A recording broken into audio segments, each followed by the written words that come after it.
Before we begin, take a deep breath. And as you slowly exhale, allow your mind to unwind. Let the thoughts of the day gently drift away, like waves softly kissing the shore before returning to the sea. Now, picture yourself standing at the edge of a calm, peaceful ocean. You hear the gentle sound of the waves, feel the cool breeze brushing against your skin. And little by little, you find yourself sinking into a state of deep calm and serenity. In this moment, open your heart to a magical story, one that comes from a hidden kingdom far beneath the sea, a place where colorful fish dance among the coral reefs, and where a young mermaid lives. Filled with dreams and curiosity, let yourself be carried away. Relax, and allow these words to gently guide you into the enchanted world of the Little Mermaid. Far out at sea, where the water is as blue as the petals of the loveliest cornflower, and as clear as the purest crystal, it stretches down to depths that no anchor's rope could ever reach. You would need to stack countless church towers, one atop another, just for the tallest to barely touch the surface from the ocean floor below. It is there, in those mysterious depths, that the true underwater kingdom is revealed.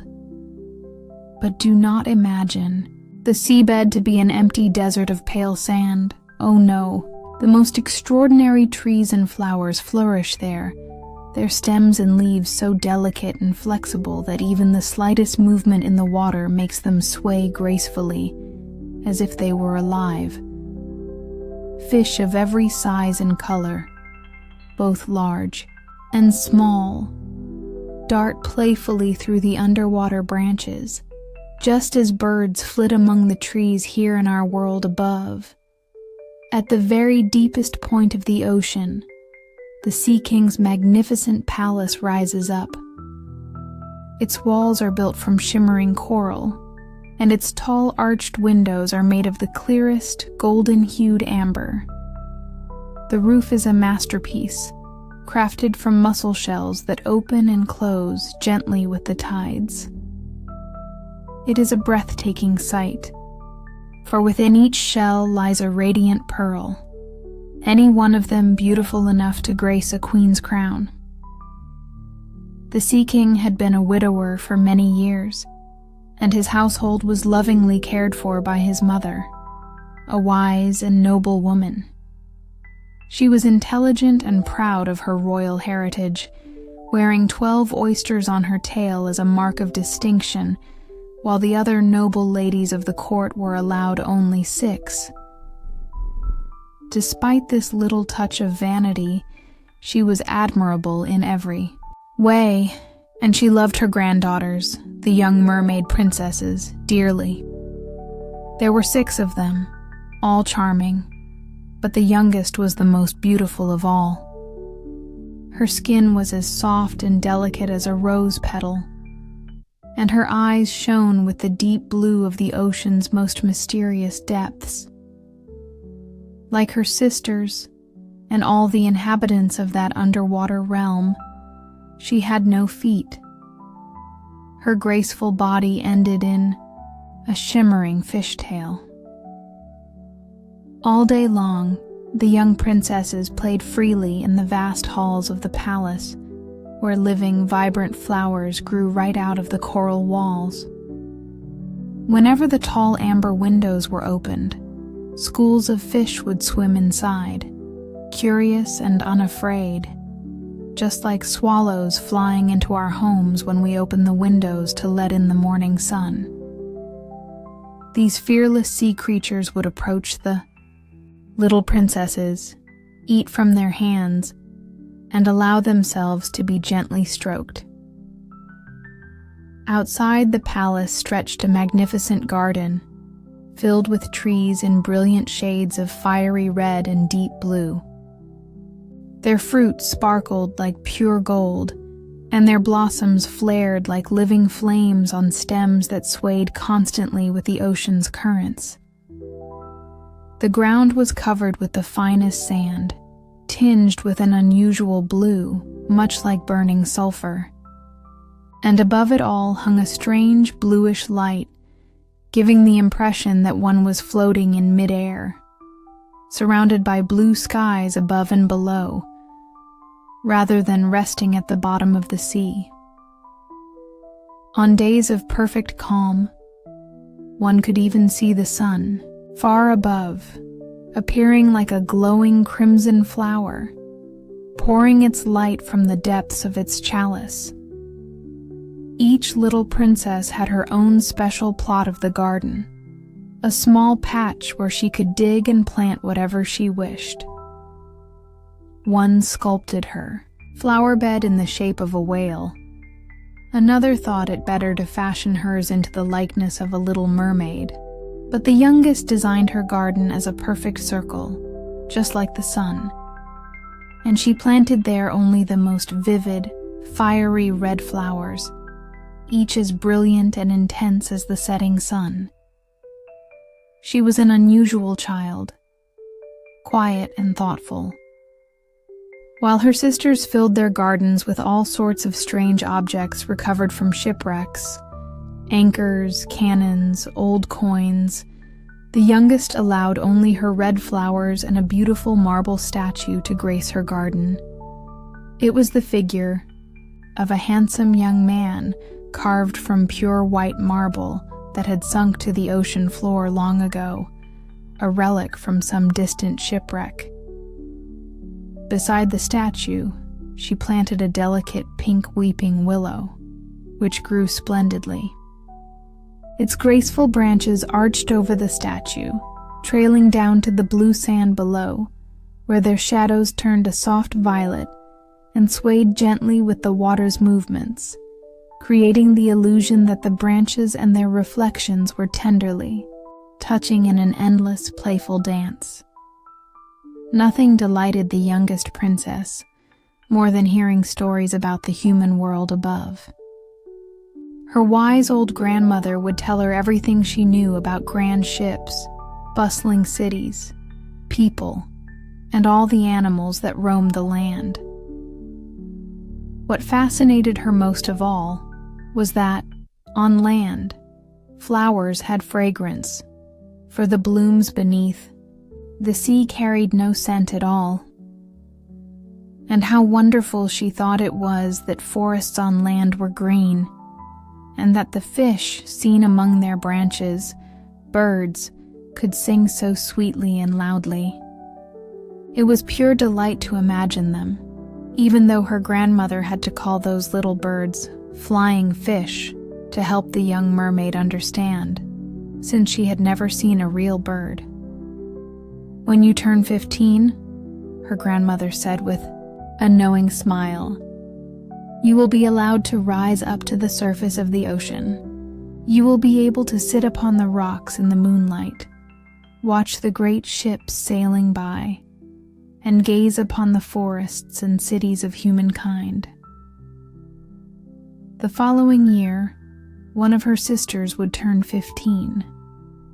But as each was a full year older than the next, the youngest still had a long 5 years to wait before she could rise to the surface and see what our world was like. Still, each sister solemnly promised to tell the others everything she saw and found most wonderful on her first day above the water. Their grandmother hadn't told them even half of all there was to know, and there were so many things they longed to discover. The most eager of all was, without a doubt, the youngest, the quiet, dreamy little princess. Many nights she would sit by her open window, gazing upward through the dark blue water, where fish flicked their fins and tails. She could see the moon and stars, their light faint but magnified through the water, making them appear far larger than they seem to us. Whenever a shadow passed over them, something like a cloud, she knew it was either a whale swimming majestically above or a ship full of human beings. Little did they know that far below, a beautiful young mermaid stretched out her white arms toward the keel of their ship, filled with an indescribable longing in her heart. At last, the eldest princess turned 15.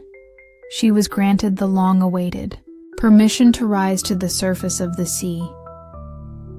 When she returned, she had hundreds of things to tell her sisters, but the most wonderful of all, she said, was lying on a sandbank beneath the moonlight when the sea was calm, gazing at the great city along the coast, where the lights twinkled like hundreds of sparkling stars.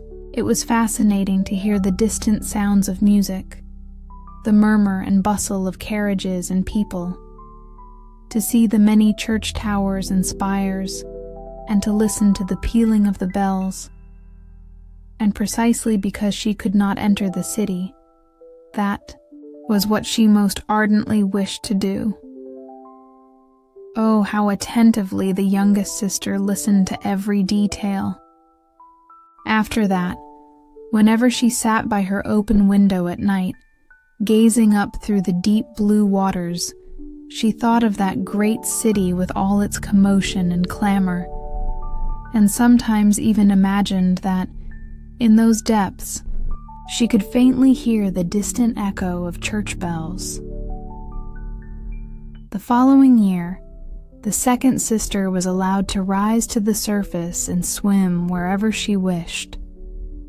She emerged just at sunset and declared that it was the most beautiful sight she had ever witnessed. The sky glowed with an indescribable golden light, and as for the clouds, she couldn't find words to describe their beauty. They were streaked with crimson and tinged with violet, drifting overhead. But far faster than those floating clouds came a flock of wild swans, a long white veil trailing across the sea, flying toward the setting sun. She swam after them, but the sun sank below the horizon, and all the rosy glow faded from the sea and sky, leaving behind a palette of soft, wistful colors. The next year, it was the third sister's turn to ascend. Being the boldest of them all, she swam up a broad river that flowed into the ocean. There, she saw gentle green hills adorned with vineyards. Palaces and grand manor houses peeked through magnificent forests. She heard all the birds singing, and the sun shone so brightly that she often had to dive beneath the water to cool her burning face. In a little bay, she came upon an entire group of human children playing naked in the water. She wanted to join them, but they became frightened and ran away. Then, a small black animal appeared. It was a dog, though she had never seen one before. It barked at her so ferociously that she became frightened too and swam back to the open sea. But she could never forget the splendid forests, the green hills, and the friendly children who could swim in the water even without having a fish's tail.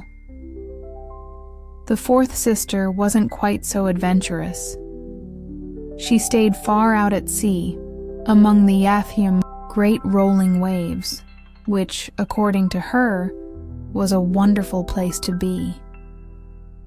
From there, she could see for miles and miles around, and the sky above seemed like a vast dome of glass. She saw ships, though they were so far away that they looked like seagulls. Playful dolphins leapt and somersaulted, while monstrous whales spouted water from their blowholes, making it seem as though hundreds of fountains were spraying all around her. Then it was the fifth sister's turn. Her birthday happened to fall in the winter, so she saw things that none of the others had. The sea took on a deep green color, and enormous icebergs floated by, each one glistening like a gigantic pearl, but towering higher than any church steeple built by man. They assumed the most fantastic shapes and sparkled like diamonds.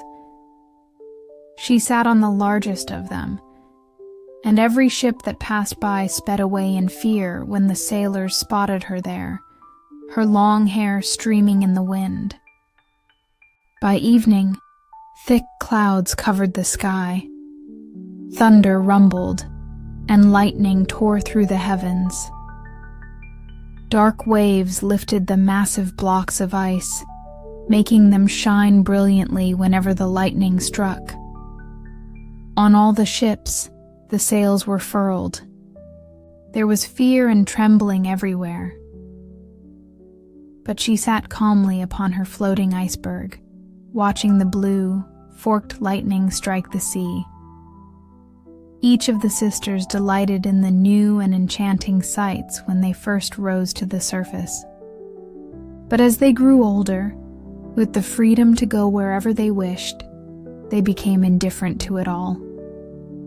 They missed their home, and within a month, would say there was no place like the sea's depths, where they felt completely at home. On many nights, the older sisters would rise to the surface, arm in arm, all 5 of them in a row. They had beautiful voices, more enchanting than any mortals. When a storm brewed and they anticipated a shipwreck, they would swim ahead of the vessel, singing seductively about how lovely it was at the bottom of the ocean, trying to overcome the sailors' fear of descending to their realm. But the people could not understand their song and mistook it for the voice of the storm.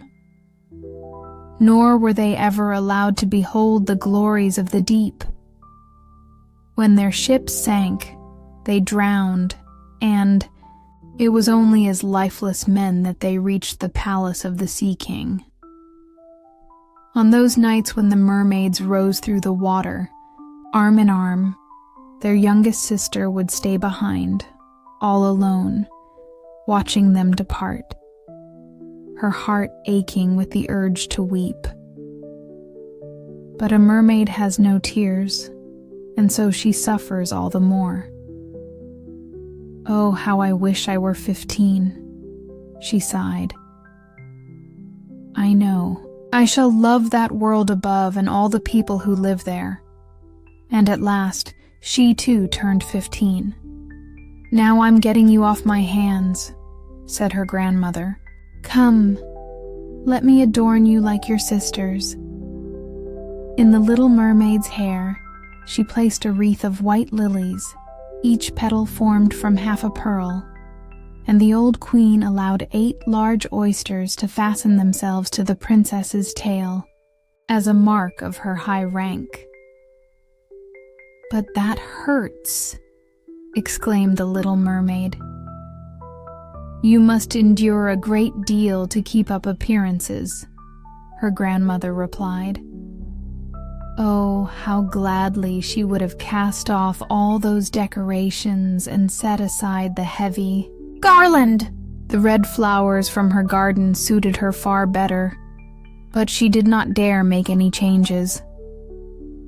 Goodbye, she said, and rose through the water, light and shimmering as a soap bubble. The sun had just set when her head broke the surface, but the clouds still glowed like gold and roses, and in the delicately tinted sky, the bright evening star shone. The air was mild and fresh, and the sea was calm. A large 3-masted ship was in sight, with only one of its sails hoisted, for there wasn't the faintest whisper of a breeze. The sailors idled among the ropes and masts. There was music and singing aboard. And as night fell, hundreds of colorful lanterns were lit, making it seem as though the flags of every nation were waving in the air. The little mermaid swam straight to the main cabin's window, and every time she rose with the swell of the water, she could peer through the clear glass, watching the throng of people, brilliantly dressed inside. The most beautiful of all was a young prince with large, dark eyes. He could not have been more than 16. It was his birthday, and that was the reason for all the celebration. On deck, the sailors danced, and when the prince appeared among them, 100 or more rockets soared into the air, making everything as bright as day. This startled the little mermaid so much that she dove beneath the water. But soon she peeked up again, and then it seemed as if all the stars in the sky were falling around her. Never had she seen fireworks like those.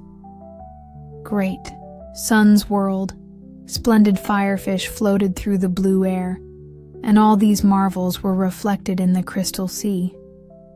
It was so brilliantly illuminated that she could see every little rope of the ship, and the people were clearly visible. Oh, how handsome the young prince was! He laughed and smiled, shaking hands with the guests while music played into the perfect night. It grew very late, but the little mermaid could not take her eyes off the ship and the beautiful prince. The colorful lanterns were extinguished. No more rockets flew into the air. No more cannons boomed. But there was a deep rumble and murmur on the sea, and the waves kept tossing her up so high that she could look right into the gun ports. Now the ship began to sail. Sail after sail was unfurled to catch the wind. The waves rose high, great clouds gathered, and lightning flashed in the distance. They were about to face a terrible storm, and the sailors hurried to take in the sails. The tall ship pitched and rolled as it sped through the angry sea. The waves towered like mighty black mountains, as if they would crash down upon the masthead.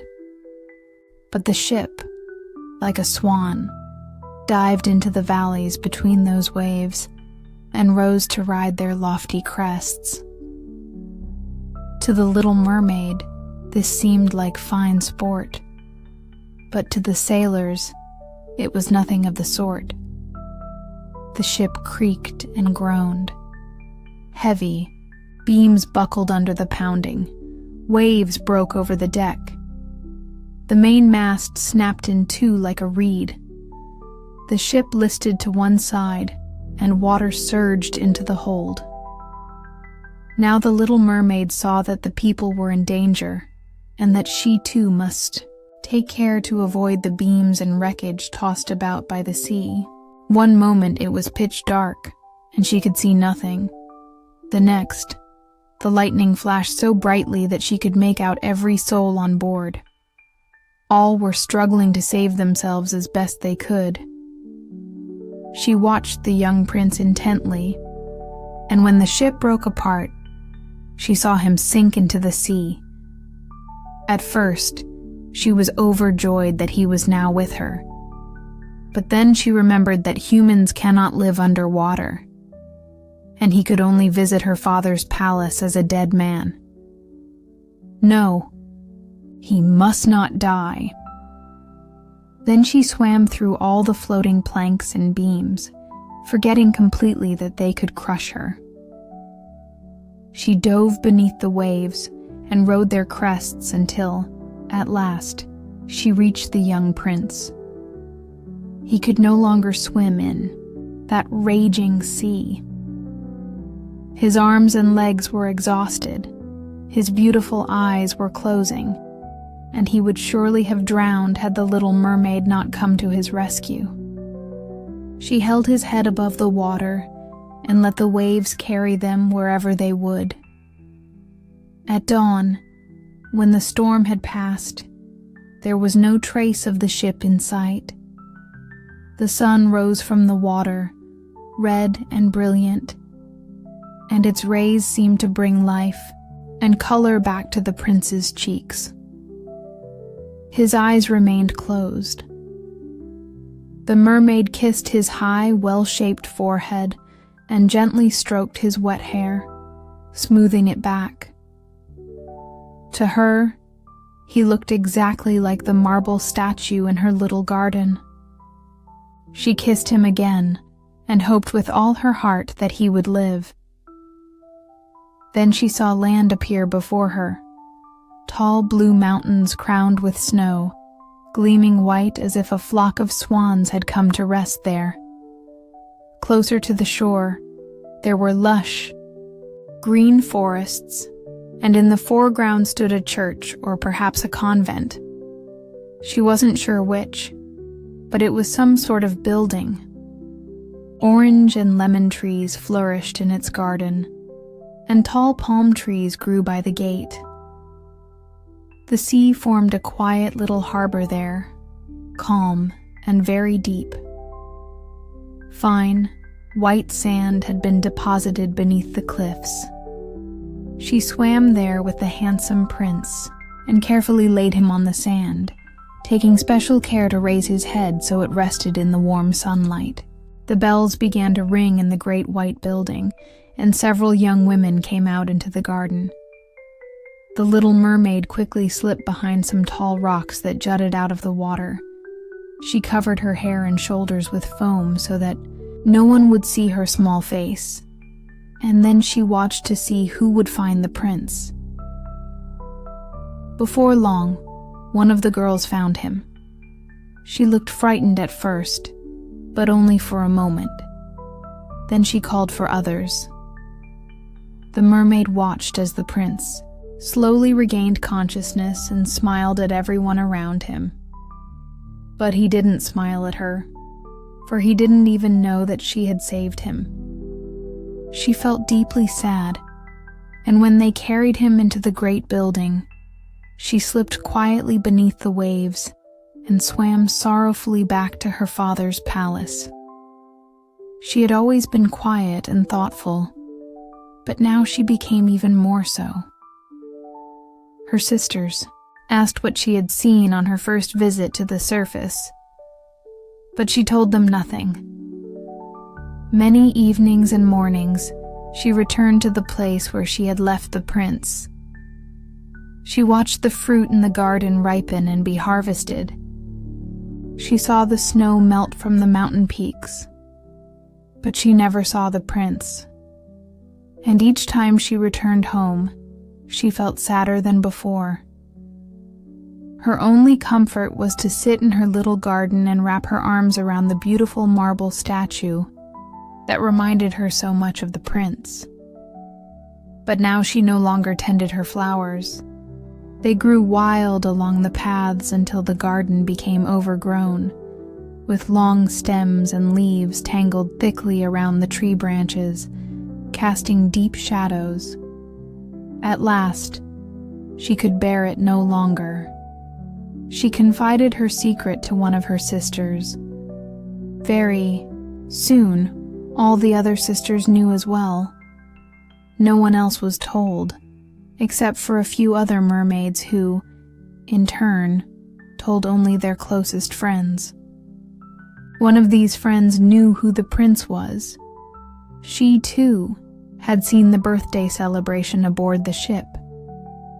She knew where he came from and where his kingdom lay.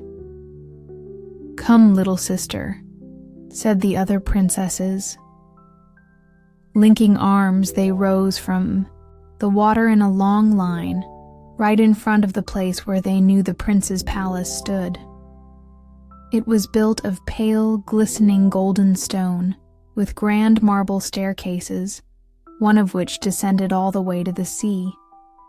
Magnificent golden domes rose above the roof, and among the columns that surrounded the building stood marble statues so lifelike they seemed ready to speak.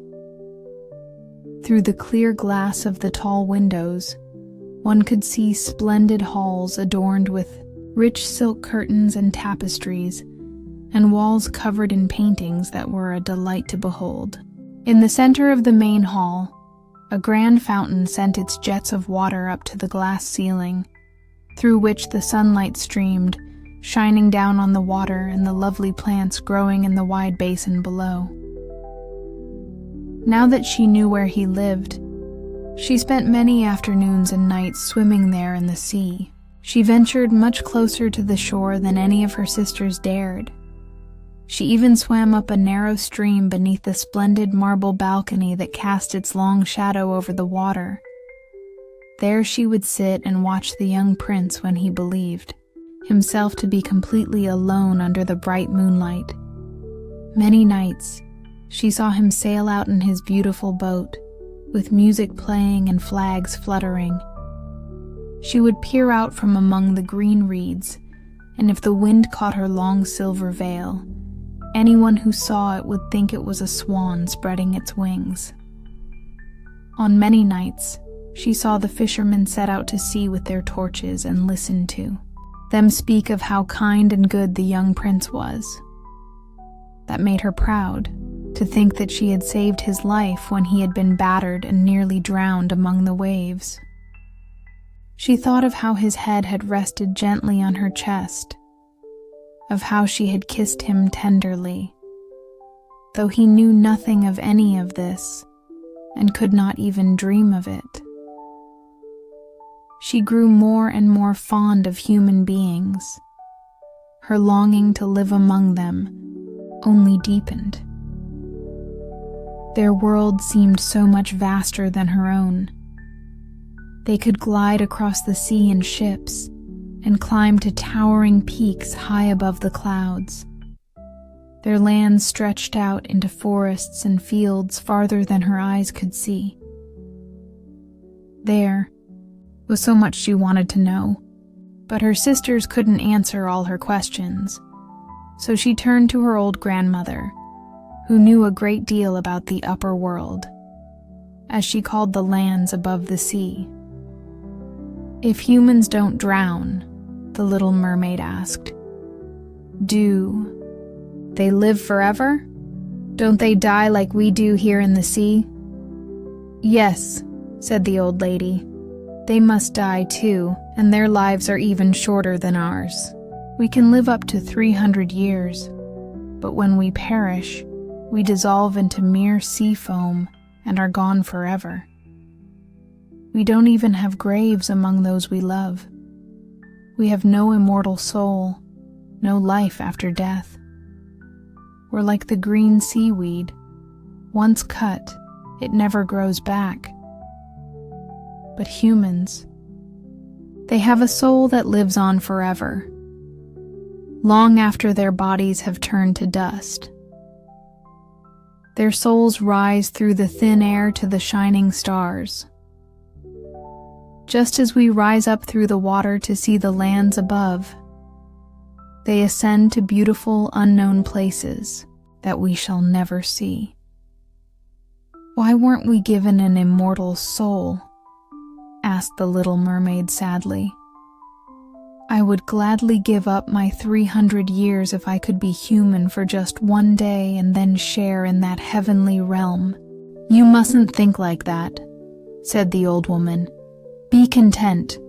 We are much happier and far better off than the people up there. So I too must die and drift as sea foam upon the waves, never again hearing the music of the sea or seeing the beautiful flowers or the red sun. Isn't there anything I can do to gain an immortal soul?" "No," her grandmother answered. "Unless a human loved you so deeply that you meant more to him than his own father and mother, if all his thoughts and all his heart clung to you, and he let a priest join your right hand with his, promising to be faithful to you here and through all eternity, then his soul would flow into your body, and you would share in the happiness of mankind. He would give you a soul and still keep his own, but that can never happen. The very thing that here in the sea is your greatest beauty, your fish's tail, would be considered ugly on land. They have such poor taste. Up there, to be considered. Beautiful, you must have 2 clumsy supports they call legs. The little mermaid sighed and looked sorrowfully at her fish's tail. Come now, let's be cheerful, said the old woman. Let's leap and dance through the 300 years we have to live. That is surely time enough, and afterward, we can rest content in our watery graves. We are having a ball at court tonight. This was a celebration far more splendid than anything seen on earth. The walls and ceiling of the great hall were made of solid but transparent glass. Hundreds of enormous shells, pinkish red and grass green, were arranged in rows along each side. In each shell, a blue flame burned, illuminating the entire hall and shining through the walls so brightly that the sea outside was also lit up. You could see countless fish, both large and small, swimming toward the glass walls. Some of them gleamed with red-purple scales, while others shimmered in silver and gold. A wide stream of water flowed through the middle of the hall, and upon it, the mermaids and mermen danced to enchanting songs. No voices more beautiful exist among the people who live on land. The little mermaid sang more sweetly than anyone, and all applauded her. For a moment, her heart filled with happiness, for she knew she had the most lovely voice of all, beneath the sea or above it. But soon her thoughts turned again to the world above. She couldn't forget the handsome prince, nor her sorrow that she had no immortal soul like his. So she slipped away from her father's palace, and while all there was song and joy, she sat sadly in her little garden. Then, she heard a trumpet sound through the water and thought, "That must mean he is sailing above, the one I love more than my father or my mother, the one I think about constantly, the one in whose hands I would gladly place all my happiness. I would dare do anything to win him and to gain an immortal soul. While my sisters dance at my father's palace, I will visit the sea witch, whom I've always feared so much. Perhaps she can advise me and help me." The little mermaid left her garden and headed toward the raging whirlpools that churned in front of the witch's dwelling. She had never taken that path before. No flowers grew there, nor any seaweed. Only gray sand stretched all the way to the whirlpools, where the waters roared and spun like grinding millstones, sucking everything down to the bottom of the sea. Through these furious whirlpools, she had to find her way to reach the witch's waters. Then, for a long stretch, the only path led through a hot, bubbling mire that the witch called her peat bog. Beyond him stood her house, deep in a sinister forest. Every tree and shrub was a polyp, half animal, half plant. They looked like 100-headed serpents sprouting from the ground. All their branches were long, slimy arms with fingers like writhing worms. They twisted, joint by joint, from their roots all the way to their outermost tentacles. Anything they managed to seize, they clung to and never let go. The little mermaid was terrified and stopped at the edge of the forest. Her heart pounded with fear, and she almost turned back. But then she remembered the prince and the immortal souls that humans possess, and she gathered her courage. She tied her long, flowing hair tightly around her head so the polyps couldn't grab it, crossed her arms over her chest, and darted through the water like a fish, weaving between the slimy polyps as they stretched out their twisted arms and fingers, trying to snatch her. She saw that each one was clutching something it had caught with its hundreds of tiny tentacles, holding it as tightly as if bound with iron rings. The white bones of men who had perished at sea and sunk to these depths could be seen entangled in the polyp's grip, ship rudders, sailors' chests, the skeletons of land animals that had fallen into their clutches. But the most horrifying sight of all was a little mermaid, whom they had captured and strangled. She reached a vast, muddy clearing in the forest, where large, fat water snakes slithered about, flashing their yellow, foul-smelling bellies. In the middle of this clearing stood a house built from the bones of shipwrecked sailors, and there sat the sea witch, letting a toad eat from her mouth, just as we might feed a pet canary with sugar. She called the ugly, bloated water snakes her little chicks, and let them crawl and sprawl all over her spongy bosom. "I know exactly what you want," said the sea witch. "It's very foolish of you, but all the same, you shall have your wish, for it will bring you misery, my proud princess. You want to rid yourself of your fishtail, and instead have two supports so you can walk like a human creature and win the young prince's love, capturing his heart and gaining an immortal soul in return." With that, the witch let out a laugh, so loud and shrill that the toad and the snakes tumbled to the floor, where they lay writhing. "You've come just in time," said the witch. "If you had waited until after sunrise tomorrow, a whole year would have to pass before I could help you.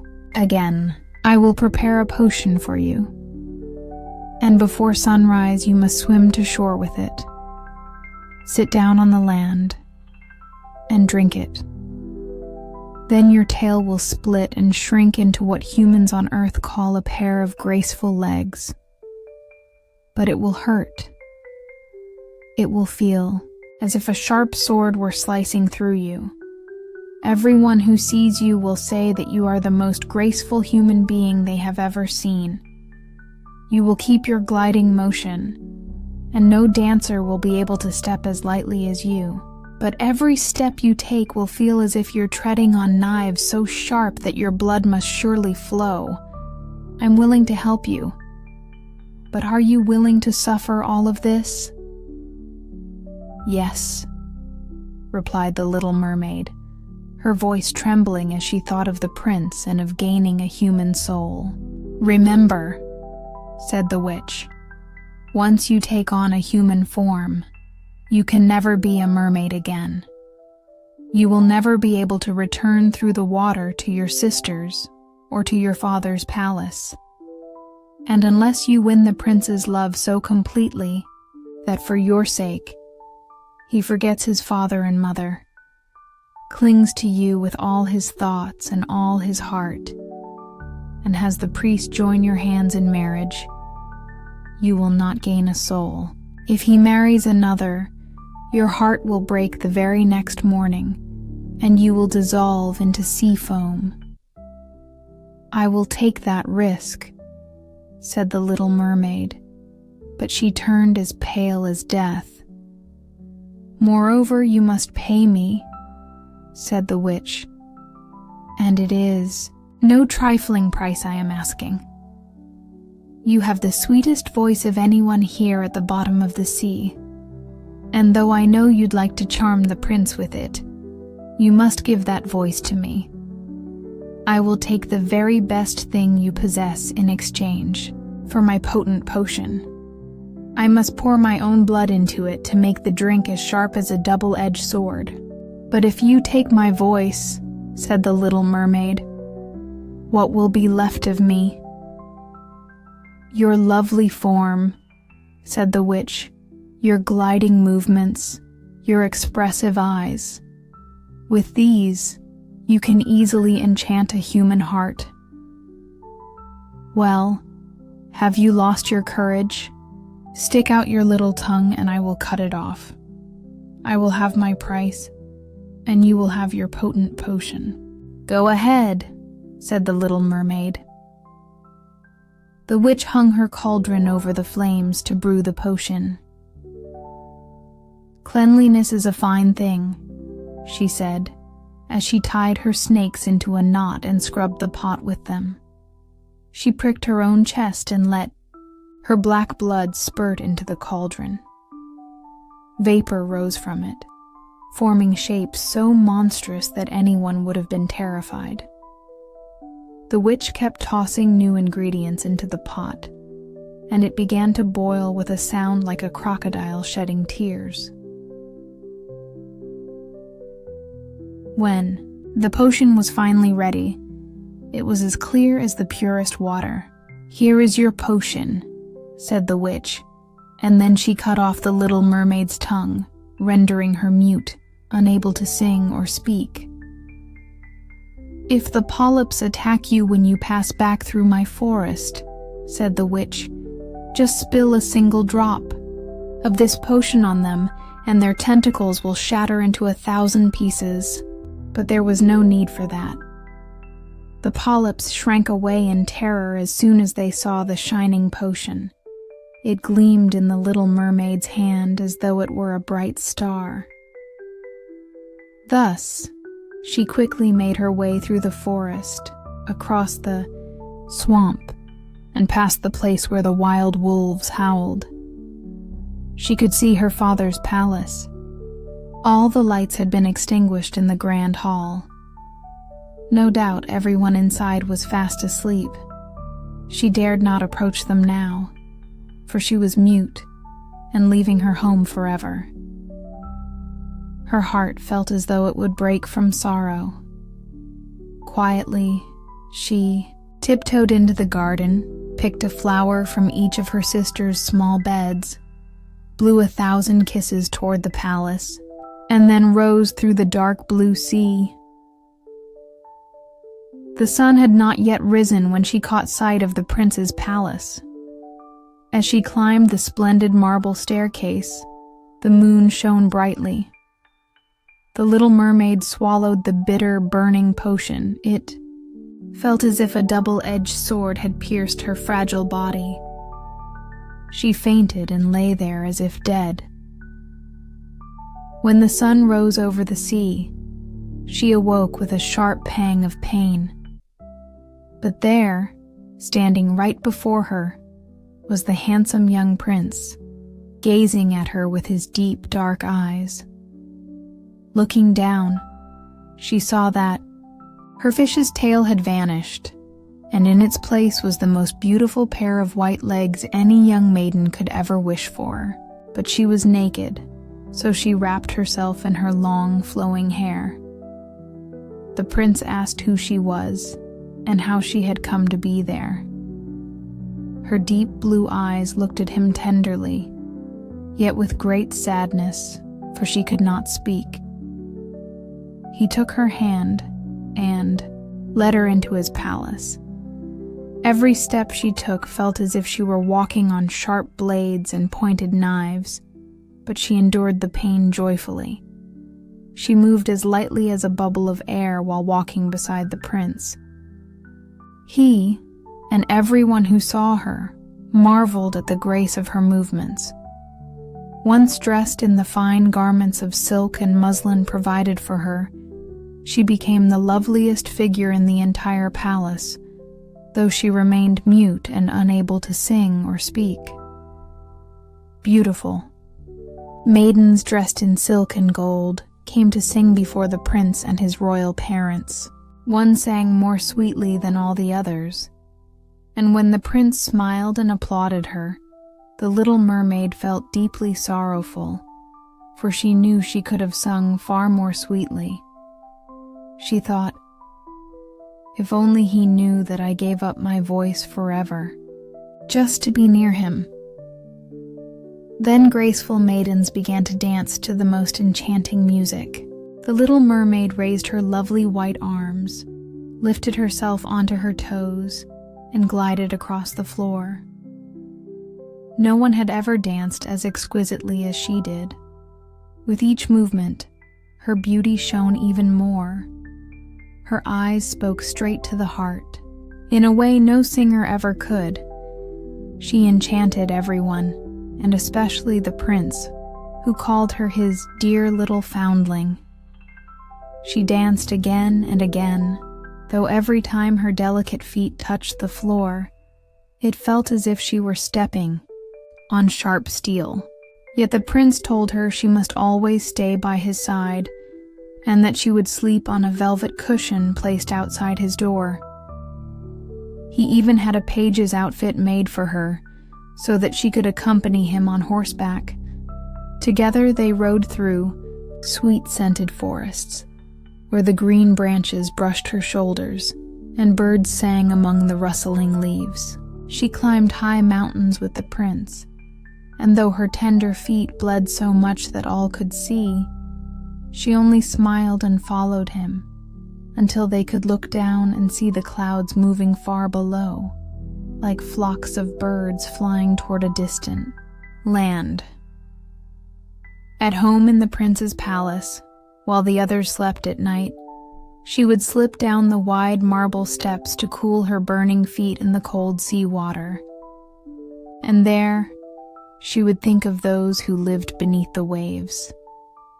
One night, her sisters came arm in arm, singing mournfully as they braved the waves. When she stretched out her hands to them, they recognized her and told her how much sorrow she had caused them.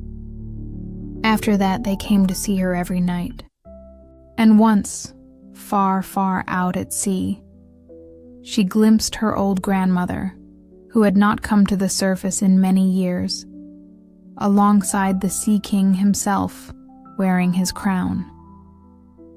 They reached out to her, but did not dare venture as close to land as her sisters did. Day by day, she became dearer to the prince, who loved her as one would love a sweet child, but he never thought of making her his queen. Yet that was her only chance to gain an immortal soul. For if he married someone else, the very next morning she would turn into sea foam.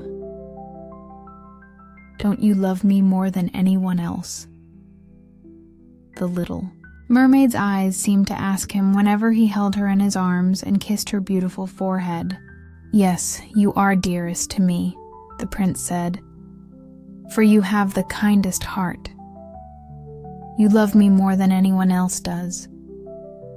You remind me so much of a young girl I once saw but will never find again.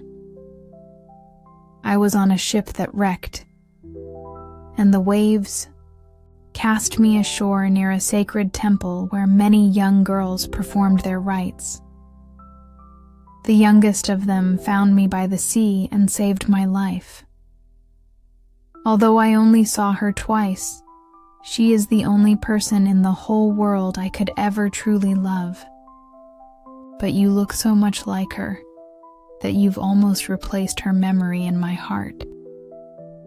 She belongs to that sacred temple, so it is my good fortune to have you. We shall never be parted. Oh, he doesn't know it was I who saved his life, thought the little mermaid. I carried him across the sea to the garden by the temple. I hid behind the foam and waited to see who might come. I saw the beautiful maiden he loves more than me. A sigh was her only sign of deep anguish, for a mermaid cannot cry. He says that maiden belongs to the sacred temple. She will never come into the world, so they will never see each other again. It is I who will care for him, love him, and give my whole life to him. Then, Rumors began to spread that the prince was going to marry the beautiful daughter of a neighboring king, and that was why he was preparing a magnificent ship to set sail. People whispered that his true reason for visiting this nearby kingdom was to meet the princess, and that he would travel with a splendid entourage. But the Little Mermaid shook her head and smiled. She knew the prince's heart better than anyone. "I'm obliged to make this journey," he told her. "I must visit the beautiful princess because it is my parents' wish. But they would never force me to bring her home as my bride against my will. I could never love her. She does not resemble the maiden from the temple, not like you do. And if I were to choose a bride, I would much rather choose you, my dear mute foundling, with those soulful eyes of yours." And he kissed her lips, caressed her long hair, and rested his head against her heart, filling her with dreams of mortal happiness and an immortal soul. "You're not afraid of the sea, my silent child, are you?" he asked, as they boarded the grand ship bound for the neighboring king's land. He told her stories of storms, of shipwrecks, of strange fish from the ocean depths, and the marvels seen by divers. She smiled at these tales, for no one knew the depths of the sea better than she did. In the clear moonlight, when all but the helmsmen were asleep, she sat on the ship's rail, gazing down into the transparent water. She imagined she could see her father's palace far below. On the tallest tower stood her old grandmother, wearing her silver crown, peering up at the ship's keel through the restless waves. Her sisters had risen to the surface too, looking at her sorrowfully, wringing their white hands. She smiled and waved to them, trying to reassure them that all was well and that she was happy. But just then, the cabin boy approached, and her sisters dived back beneath the waves so quickly that he thought the glimmering light had been nothing but sea, foam. The next morning, the ship sailed into the harbor of the neighboring king's glorious city. Church bells rang out from every tower. Trumpets sounded from the high battlements, and soldiers lined up with fluttering banners and gleaming bayonets. Every day brought a new festivity, one ball after another. Yet the princess had not yet appeared. They said she was being educated at some distant sacred temple, learning all the royal virtues. At last, she arrived. The Little Mermaid was eager to see how beautiful this princess could be, and she had to admit that she had never seen anyone more exquisite. The princess's skin was fair and flawless, and from behind long dark lashes, her deep blue eyes smiled with devotion. "It was you," the prince exclaimed. "You're the one who saved me when I lay like a dead man on the shore." He embraced the blushing bride of his choice. "Oh, I am happier than any man has a right to be," he said to his little mermaid. "My fondest dream, something I never dared hope for, has come true. You will share in my happiness, for you love me more than anyone else does." The Little Mermaid kissed his hand and felt her heart breaking, for the morning after his wedding would see her dead and dissolved into sea foam. All the church bells rang. Heralds marched through the streets announcing the marriage. Sweetly, scented oils burned in costly silver lamps on every altar. The priests swung their censers, the bride and groom joined hands, and the bishop blessed their union. The little mermaid, dressed in silk and gold, held the bride's train. She was deaf to the wedding march and blind to the sacred rite. Her thoughts turned to her last night on earth and to everything she had lost in this world. That very night, the bride and groom boarded the ship. Cannons thundered, flags waved. On the ship's deck, a royal pavilion of purple and gold was erected, furnished with luxurious cushions. There, the newlyweds would sleep that calm, clear night. The sails billowed in the breeze, and the ship glided so smoothly that it barely seemed to move over the tranquil sea. The little mermaid could not forget the first time she had risen from the depths and beheld such splendor and happiness. Light, as a swallow pursued by its enemies, she joined in a whirling dance. Everyone applauded her, for she had never danced so beautifully. Her tender feet felt as if pierced by sharp knives, but she did not notice. Her heart was suffering a much deeper pain.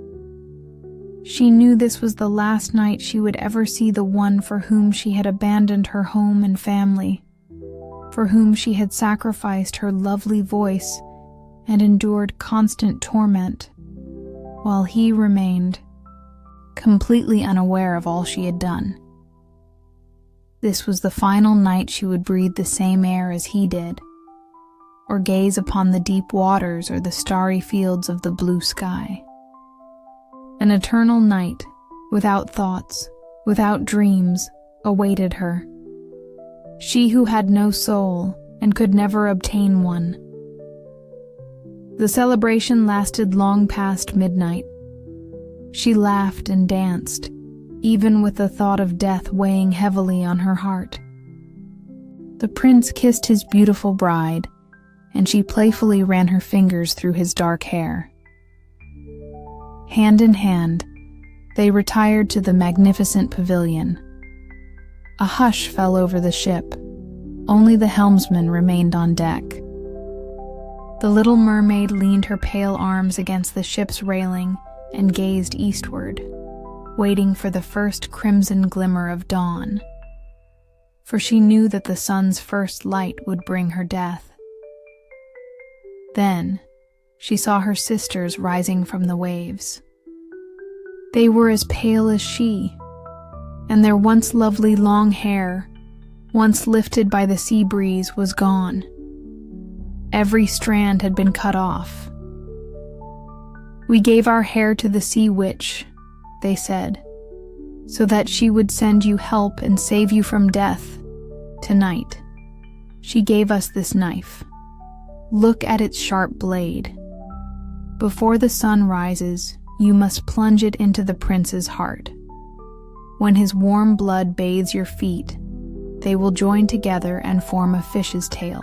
Then you will be a mermaid again, able to return to us in the sea, to live your 300 years before dissolving into the salty foam.